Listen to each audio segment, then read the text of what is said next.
और देश की अगर बात की जाए तो एचएमपीवी वायरस के मामले बढ़ रहे हैं भारत में। आपको बता दें कि कई मामले सामने आ चुके हैं। इसके अलावा हरियाणा के स्वास्थ्य मंत्री आरती राव की अगर बात की जाए तो उन्होंने पिछले दिनों स्वास्थ्य विभाग को यह एडवाइजरी जारी की और आवश्यक दिशा निर्देश इससे जुड़े हुए दिए हैं। इसे लेकर रेवाड़ी में स्वास्थ्य विभाग की तरफ से क्या कुछ प्रबंध किए गए हैं, ये जानने के लिए हमारे संवाददाता ने रेवाड़ी जिला अस्पताल के deputy civil surgeon doctor Deepak Verma से खास बातचीत की।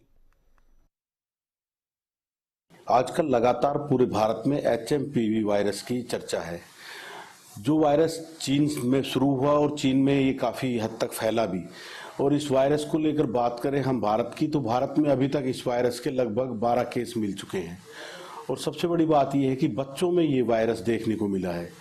ये वायरस वैसे तो आम वायरस की तरह है, जो है खांसी जुकाम की तरह होता है, लेकिन कहीं ना कहीं बात करें तो पैनिक जरूर लोगों में है इस वायरस को लेकर।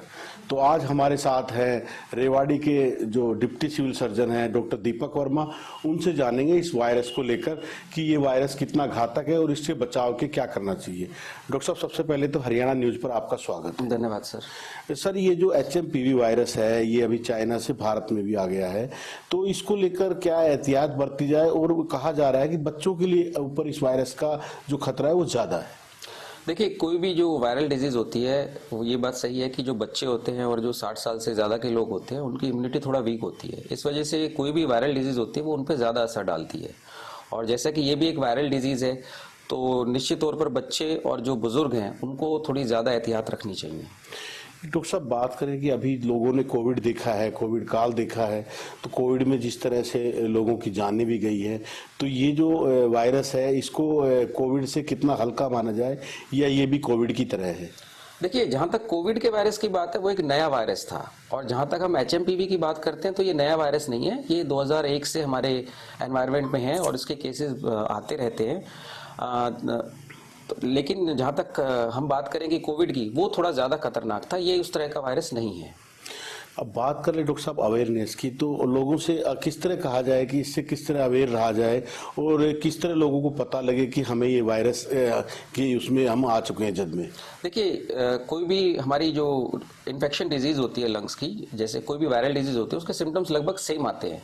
इसके अंदर भी जो सिम्टम्स हैं वो ये हैं कि जो बच्चे हैं, बुजुर्ग हैं और जो जिनको भी होगा तो उसको खांसी लंबे समय तक रहेगी, नाक बहेगी उनके पूरे शरीर में दर्द होगा, और जहाँ ही वायरस थोड़ा ज़्यादा असर करेगा तो उसमें मरीज को सांस लेने में भी तकलीफ हो सकती है।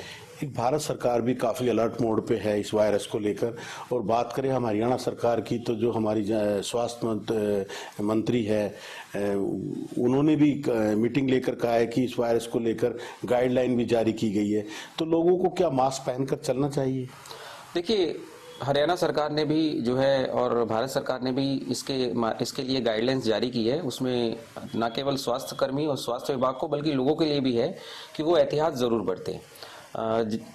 जैसे कि हम जानते हैं कि वायरस जो है वो हवा से फैलता है, तो आप भीड़ भाड़ वाले इलाके में जब भी जाएं तो कोशिश कीजिए कि मास्क लगा के जाएं या मुंह को ढक के जाएं।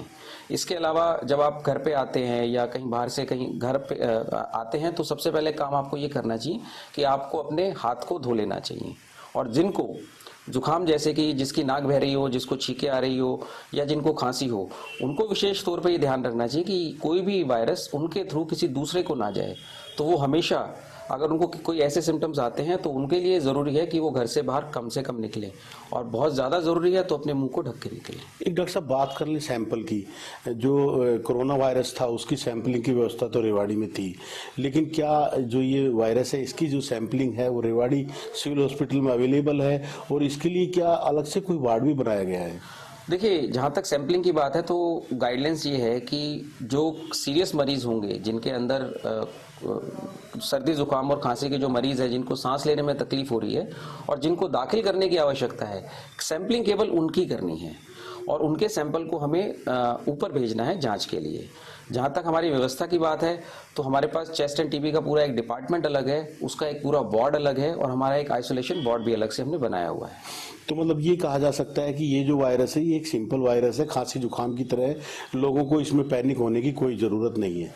ये मैं बिल्कुल सही कहूँगा, बिल्कुल जोर दे के कहूँगा कि इसमें लोगों को बिल्कुल भी पैनिक होने की ज़रूरत नहीं है, क्योंकि चीन के अंदर इस वायरस के केसेस बहुत ज़्यादा आ रहे हैं, इसलिए इस पर नज़र रखी जा रही है। और नजर रखने के लिए इसकी जो है रैंडम सैंपलिंग की जा रही है, जिसकी वजह से लोगों में ये थोड़ा सा भय आ गया है कि कहीं ये कोविड की तरह वायरस ना हो। ये उस तरह का वायरस बिल्कुल नहीं है। तो अभी आपने देखा कि जो डॉक्टर दीपक वर्मा है, डिप्टी सिविल सर्जन, उन्होंने बताया कि बिल्कुल पैनिक होने की जरूरत नहीं है। ये एक आम खांसी जुकाम की तरह जो वायरस है और इससे बिल्कुल भी पैनिक ना हो। ये किसी तरह का इस वायरस से हमें कोई खतरा नहीं है। हाँ, इतना जरूर इन्होंने बताया कि एहतियात जरूर बरते, बाहर से आए तो हाथ साबुन से साफ करें और इसके अलावा अगर कहीं भीड़ भाड़ वाले आप इलाके में जाते हैं तो वहाँ मास्क जरूर पहने। और वो लोग जिनको खांसी जुकाम है वो अपने पास रुमाल या मास्क लगा कर रखें और अगर उनको खांसी आती है तो रुमाल मुंह पर जरूर रखें। रेवाड़ी से हरियाणा न्यूज के लिए